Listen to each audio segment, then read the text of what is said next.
Adelante. Gracias, Rodrigo. Buenas tardes a todos. Vamos a hablar de un activo que es bien particular, no deja llamar la atención en términos generales que... Me parece que está apagado. Ahí sí. Bueno, buenas tardes nuevamente a todos. Vamos a hablar de un activo bien particular que son los submarinos. No deja llamar la atención que en términos generales, en una actividad que se desarrolla fundamentalmente en torno a la minería, hablemos de esta cosa, pero la verdad es que nosotros nos ilustramos para hacer este estudio justamente acá, y por eso mismo quiero agradecer a Rodrigo por la oportunidad, porque esta idea nació justamente hace 2 años atrás o 3 años atrás, cuando el doctor Nikolovsky de Hatch vino y presentó su teoría sobre los gateways. Estudiando los gateways nos dimos cuenta que teníamos el mismo problema que Hatch, por lo tanto empezamos a estudiar esa problemática en torno a estos submarinos Scorpène, que son submarinos nuevos, y que van a ir descubriendo junto conmigo en esta presentación.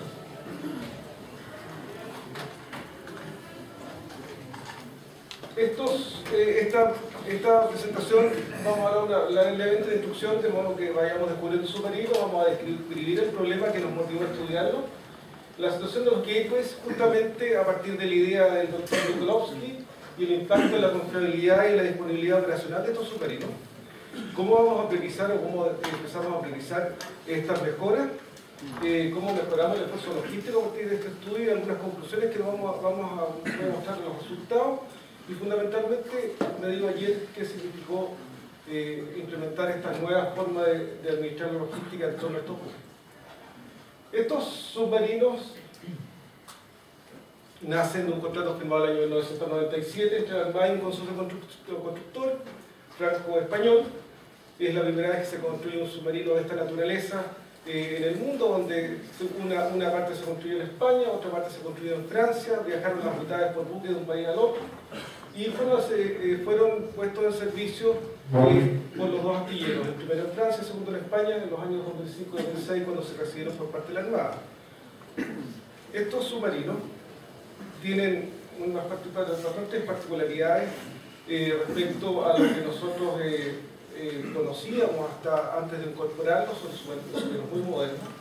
De hecho, son los submarinos más modernos convencionales que existen hoy día y están operando en el mundo. Sin embargo, nos encontramos con algunas dificultades en la forma de administrar nuestro proceso logístico que impactaban la confiabilidad y la disponibilidad de este submarino que, bueno, insistir, era lo más moderno que había en ese minuto en el mercado.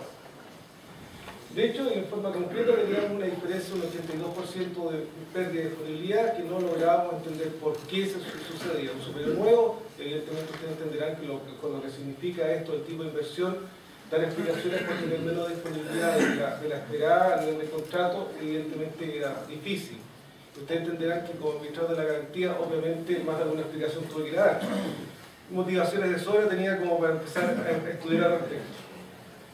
Estos submarinos, desde el punto de vista operacional, eran largamente superiores y mejores a lo que teníamos anteriormente. Sus comandantes estaban definitivamente realizados con este buque, navegaba más profundo que el submarino convencional que navega más profundo en el mundo, sostiene mucho mayor tiempo en la mar que los otros submarinos, lanza torpedos y misiles a mucha más distancia que lo que existe hoy día, para particularmente las marinas del ámbito sudamericano, pero teníamos sin lugar a dudas algunas dificultades que mejorar. Y en el plano táctico teníamos un submarino estupendo, pero que andaba cojeando y lleno de vendas, en fin, no lográbamos dar en el clavo y saber bien qué es lo que pasaba con esto. En definitiva, esto se traducía en problemas de ejecución del mantenimiento, problemas de recursos, asociados a otros a la cadena de abastecimiento, fallas inesperadas, problemas de capacitación y obviamente también de diseño, teniendo en consideración que el submarino anterior al submarino O'Higgins, que era el primer Scorpène, era de papel.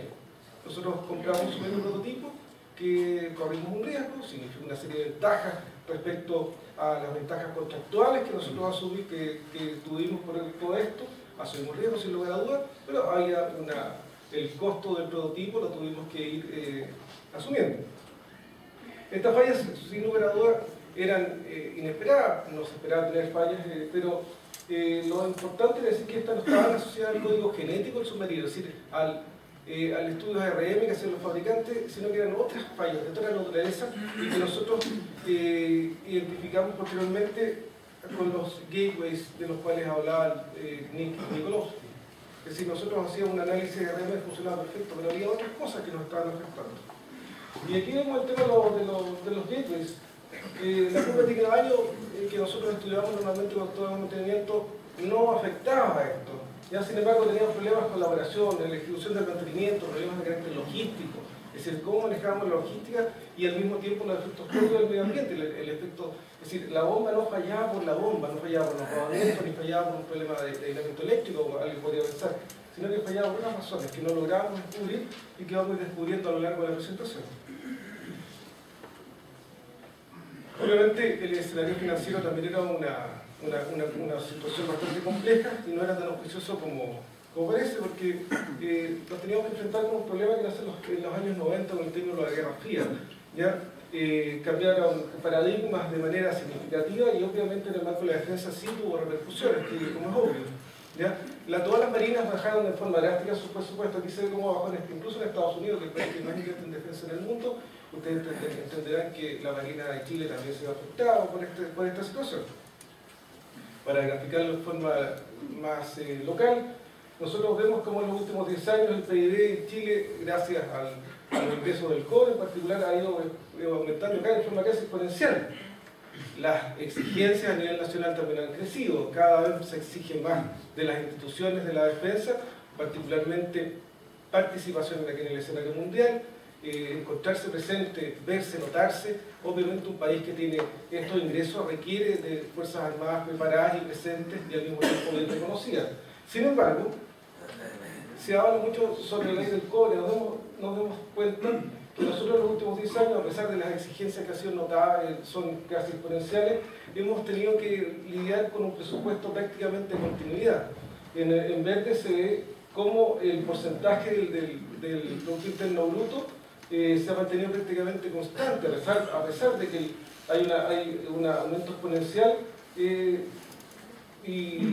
sobre todo en los últimos años no hay, y tampoco se puede prever aumentos significativos del presupuesto. De hecho, se está estudiando, hace una semana se discutió en la Cámara de Diputados el financiamiento de las Fuerzas Armadas, el cambio de la ley de financiamiento de las Fuerzas Armadas, y obviamente estamos hablando de un piso de un 30% respecto a lo que se está financiando hoy día, al día de hoy, de los ingresos, y el resto son concursables, por lo tanto tampoco son muy auspiciosos el escenario financiero de las Fuerzas Armadas en los próximos años.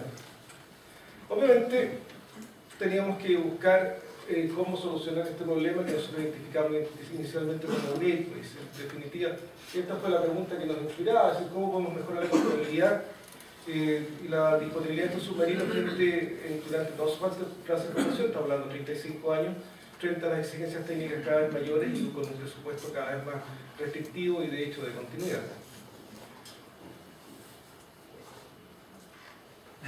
Nosotros cometemos, igual que en el tenis, alguien preguntaba sobre Mazur recién, errores no forzados. Y esos errores no forzados en nuestro equipo los tenemos claramente identificados, por ejemplo, la forma operada, por ejemplo, presiones bajo presión, tenemos que agregar, tenemos que tener presencia en ejercicios internacionales y muchas veces, igual como sucede en la minería, tenemos que postergar y nos vemos obligados a postergar mantenimiento.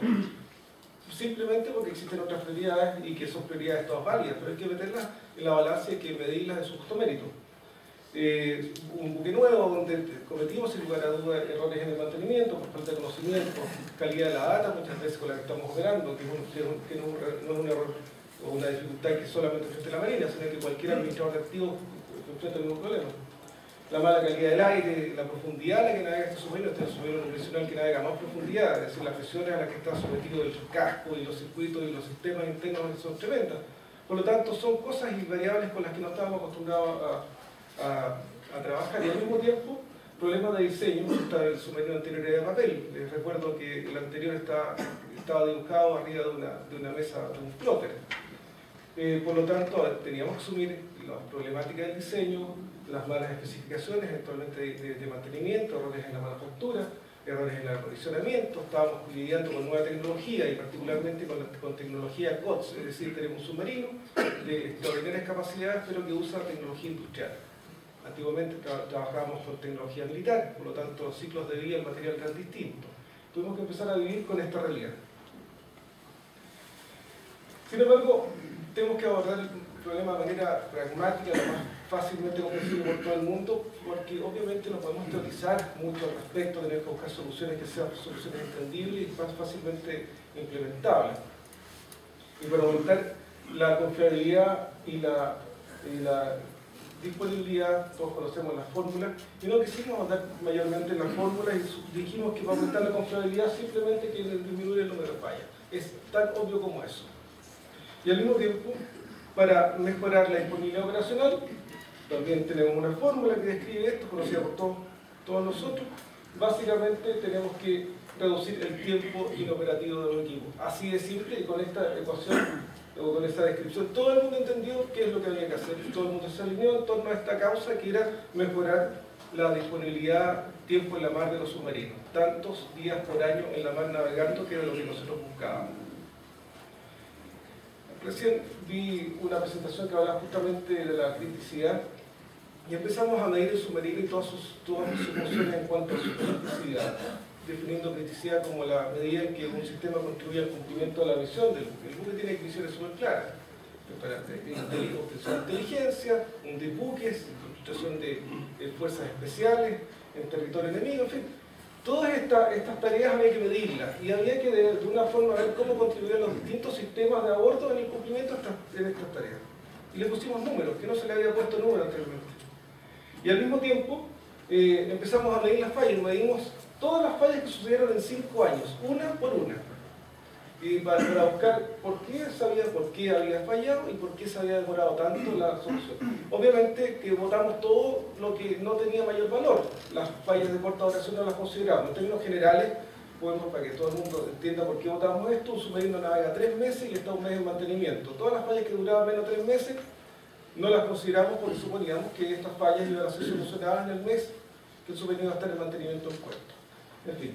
Y como los periodos, particularmente los presupuestos, son sobre una base anual, toda falla que duraba menos de un año se tomaba en consideración, ¿ya? Pero tampoco tenía el peso de aquellas que pasaban de un año. En términos generales, una falla que dura más de un año, independiente del valor que tenga y el peso que tenga en el sistema, es una falla que debería llamarnos la atención. Y desarrollamos una matriz, que es una matriz bastante lógica, pero que no se había desarrollado anteriormente, y en ese sentido me dio mucho gusto en un par de presentaciones anteriores donde estaban haciendo exactamente lo mismo. Y empezamos a medir cuál era el impacto de estas fallas fundamentalmente y cómo están asociadas con las causas del largo tiempo que se demoraron en ser solucionadas y el origen de la falla, la causa raíz de estas fallas. Y nos encontramos con que teníamos claramente 3 cuadraditos importantes que eran donde se cruzaban las necesidades. El 40% de las fallas que duraban más de un año estaban asociadas a problemas que necesitábamos apoyo del fabricante y al mismo tiempo que tenían que ver con el diseño. Y por otro lado, dentro de ese mismo 40% de las fallas teníamos también que estaban asociadas con el fabricante, pero que teníamos problemas de manufactura, algo que se había hecho mal durante la fabricación y la construcción del submarino, algo que nada está ajeno, sobre todo si es un prototipo. Y al mismo tiempo teníamos un fuerte impacto en el medio ambiente. Si un submarino que navega tan profundo como este se veía obviamente afectado por el medio ambiente y curiosamente la falla no era fácil de solucionar porque podíamos pedir repuestos y estos repuestos tenían una larga data, de un largo plazo de funcionamiento, en algunos casos superiores a 18 meses. Entonces nos dimos cuenta que haciendo un barrido sobre todas estas fallas en ahí donde teníamos que hacer el esfuerzo. Ya sabíamos evidentemente dónde hacer el esfuerzo para el foco de nuestra concentración, sin embargo, había que hacer algo más, es decir, sabíamos qué hacer, pero si los recursos son el principio de la economía, si las necesidades son superiores a la disponibilidad de recursos, ¿cómo financiamos? ¿En dónde ponemos nuestro esfuerzo? Si sabemos que nadie nos va a dar financiamiento extraordinario, más allá de este presupuesto de continuidad con que nos corresponde operar. Dijimos Pareto.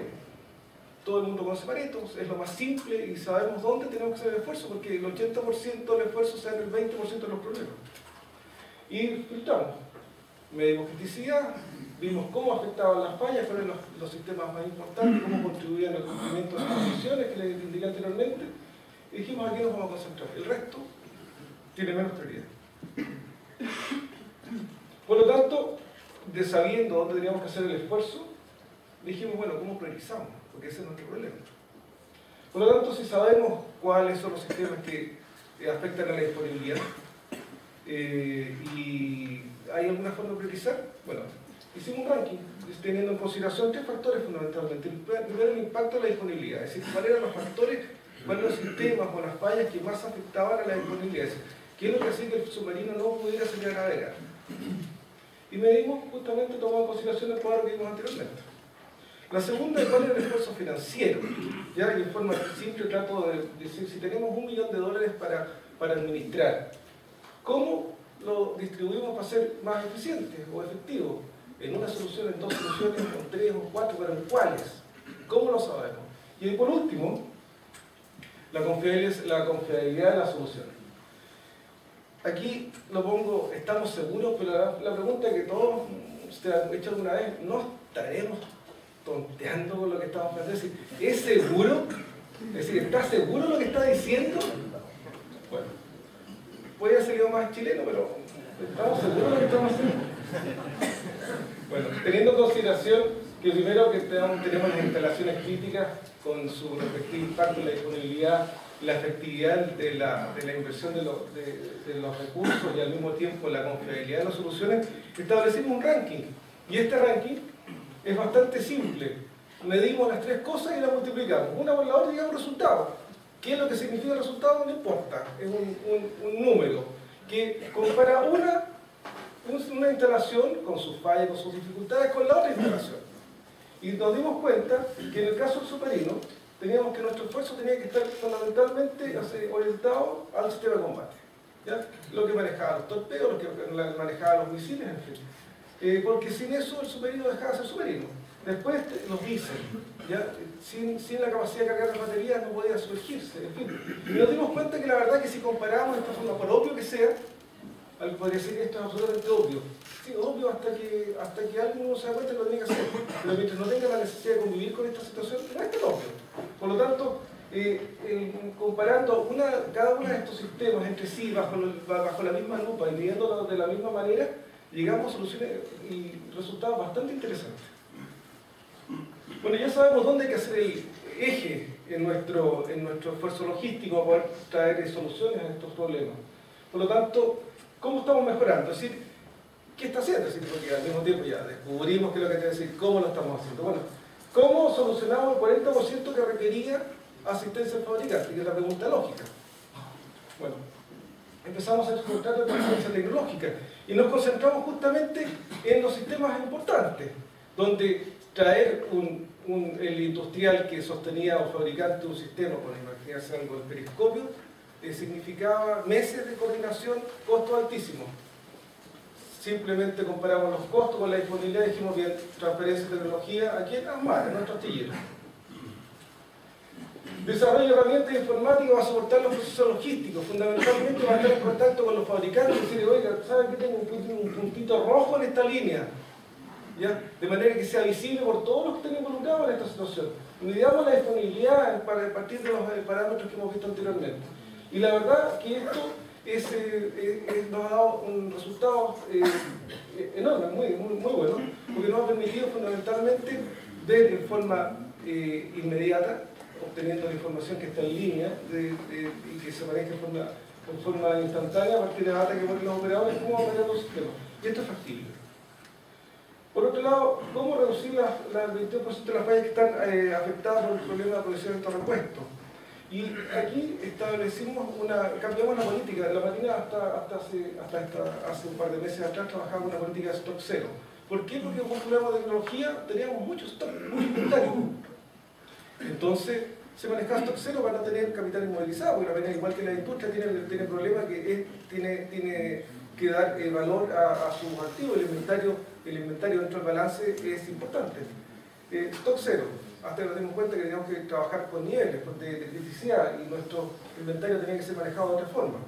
Obviamente, como no tenemos los recursos para cambiar la política de un día a otro, dijimos, bueno, ¿quiénes son nuestros socios en este? Entonces hicimos benchmarking.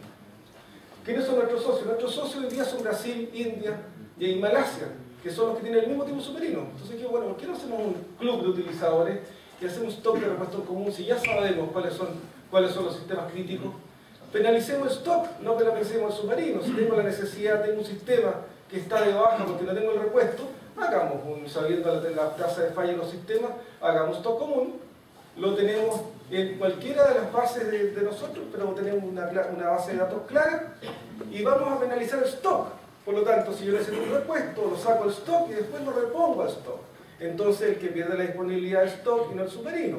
Obviamente, la idea aprendió bastante bien y en este momento está trabajando bajo la misma política tanto con Holanda como con Brasil. Por lo tanto, es importante buscar alianzas en este sentido. Había una presentación anterior que hablaba justamente sobre las alianzas estratégicas con los prestadores de servicios. De una u otra forma estamos hablando lo mismo. El 40% de las fallas están asociadas a defectos de diseño o manufactura. Ustedes entenderán que estas empresas grandes de CNS, tales SAGEM, que son empresas de defensa importantes, no les conviene que el submarino esté en puerto sin poder salir a navegar por falla de algunos de sus sistemas. No les hace muy buena publicidad. Por lo tanto, pusimos al submarino al medio y dijimos, aquí lo importante del submarino, asociémonos, busquemos los problemas, asociar los problemas comunes. Yo hablo de usted y usted me ayuda a solucionar los problemas. Y la verdad que ha resultado espectacular, porque hoy día los problemas del submarino son los problemas de Thales, de CNS, de SAGEM. Y entre todos estamos preocupados que el submarino funcione. Este submarino, como el primero de la clase, es la vitrina para esta misma empresa. Obviamente que hemos sacado la ventaja que corresponde a esta situación. ¿Qué pasa con el 17% de la falla con la creación de componentes críticos? Bueno, aquí tenemos que alguno tiene baño. Pongamos un poquito de ingeniería a esto y mejoremos ¿qué cosa? El plan de mantenimiento.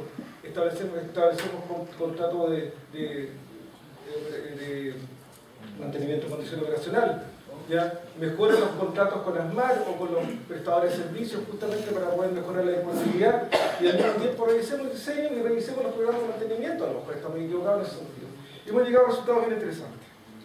Bueno, vamos a las conclusiones porque obviamente no puedo tomar el tiempo de los que siguen. Lo primero que nada, la conclusión es que tenemos un submarino espectacular, pero con algunas dificultades que vienen del ILS, que es lo que nos convoca hoy día. Justamente nos convoca la logística. ¿Ya? Y fue afectada, y sin lugar a dudas, la disponibilidad de la confiabilidad, algo que nos preocupa a todos nosotros. Y tenemos que ver los procesos logísticos, se definieron criterios pragmáticos, y lo dijimos en forma clara y simple, de modo que no hubiera duda respecto de la interpretación de lo que estábamos buscando y de qué es lo que pretendíamos decir. Cuando hablamos en términos muy complejos, a veces es difícil llegar con el mensaje a toda la organización. Alineamos a toda la organización en base a un objetivo claro: reducir el número de fallas y reducir los tiempos para solucionar estas fallas. Y la verdad es que nos dio bastantes resultados. Y hicimos alguna iniciativa, sin lugar a duda, de inversión acá, de eso no queda ninguna duda, pero obviamente hicimos una campaña de benchmarking importante, haciendo llegar nuestro mensaje, nuestras inquietudes a nuestros socios. Y nuestros socios eran quienes compartían el mismo tipo de problemas. Obviamente la buena y transparente y consensuada definición de la realidad es algo que nos debe preocupar, porque obviamente no podemos implementar iniciativas. Los paladines no existen, los paladines son equipos de gente que trabaja en torno y detrás de una causa común, pero el que sale corriendo solo con una bandera no llega muy lejos. Necesariamente necesita que toda la organización esté alineada en torno a esta causa, tener el apoyo de la alta dirección y obviamente que todo el mundo entienda por qué tenemos que ir en esa dirección. Bueno, no quiero extenderme más allá, es un ejercicio, me parece como interesante como análisis, y al mismo tiempo decirle que bueno, nuestro resultado, me digo ayer, hemos aumentado en un 40% la disponibilidad de los submarinos Scorpion medidos al día de ayer con respecto al año pasado. Me parece que es una cosa importante, que decir que esto efectivamente genera resultados. Muchas gracias.